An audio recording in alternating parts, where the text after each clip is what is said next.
Hi, welcome back. South African High Commissioner in Ghana, Grace Mason, says Africa must tap into its national resources to overcome its challenges. Mason spoke to SABC News on the sidelines of the Africa Day celebrations in the capital of Accra. To talk more about that and the AfDB conference, we're joined now by reporter Khayelihle Khumalo.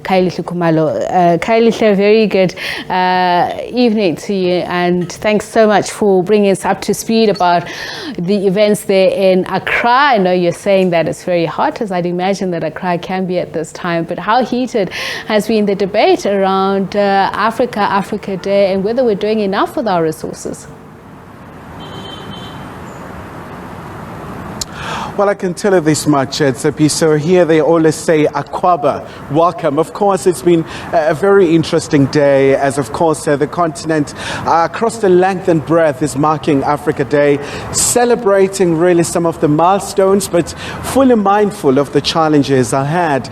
Just a short while ago, the Foreign Affairs Minister here in Ghana spoke about the conditions around peace we've seen here in West Africa, Tsepi, so where there has been tsunami of coups. So the Foreign Affairs Minister of Ghana was calling for peace, saying that peace is very central for development to flourish. And development really has been a buzzword during the course of this week, as the African Development Bank Group as well is talking about some of the very litany of challenges facing the continent, from poverty eradication to climate change to ways of really just making sure that women, the youth are empowered, and many vulnerable members of society across the continent are also given the opportunity. But something really that has been interesting during the course of this year's Africa Day, there's a great deal of optimism. Obviously, of course, with the number of cases of COVID-19 significantly declining in the continent. So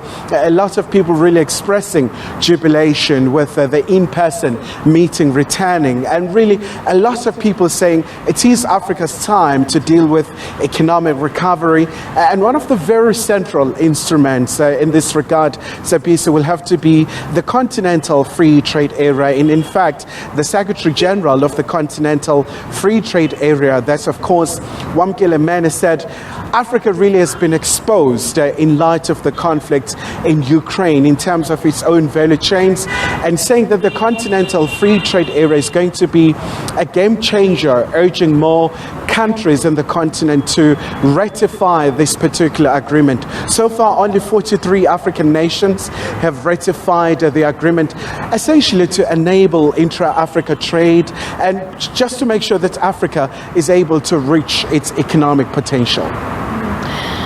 So let's just talk about that, the African Continental Free Trade Area. I mean, that is the seat of where a lot of those negotiations are taking place in terms of the way forward. We know that there are quite a number of things outstanding, Khayelihle, and the issue of growing and improving our food system in terms of agricultural production in the face of high cost of food because of what's happening in Europe. How much of that has been discussed in terms of how we can work together to improve that? Well, that's right, Tsepi, especially because the theme this year for Africa Day is about strengthening the resilience of nutrition in Africa to make sure that the continent is self-sufficient in terms of food production. So definitely there has been a lot of talking around that particular aspect in terms of how can the continent leverage its own resources. If you talk about 65% of the arable land located in the continent, what can African nations do in terms of their own resources? For example, the African Development Bank Group has been talking about the crops and the fertilizers that are climate resilient in terms of the maize. We know it is a stable meal in so many countries in the continent, and the rice and so many issues as well. So the issue of food security is indeed very central, especially because when you look at about 41 African economies are terribly exposed to the ongoing conflict in Russia and Ukraine. So they source the wheat in Russia and Ukraine. So they do rely from these food imports. So there's a very strong emphasis, and just once again, a short while ago, Tsepiso, Tanzanian President as well, Hassan, who has been appointed as a champion for women and youth initiatives, in terms of making sure that if we talk about the continental free trade area, it's not just purely focusing on big companies, but also the small holding companies as well. They are afforded an opportunity. So there's a facility that will be established to really just to empower the up-and-coming business owners, so that as well they do see the benefits and be able to see the results of their economic integration. But of course, Tsepiso, it always boils down to a number of preconditions.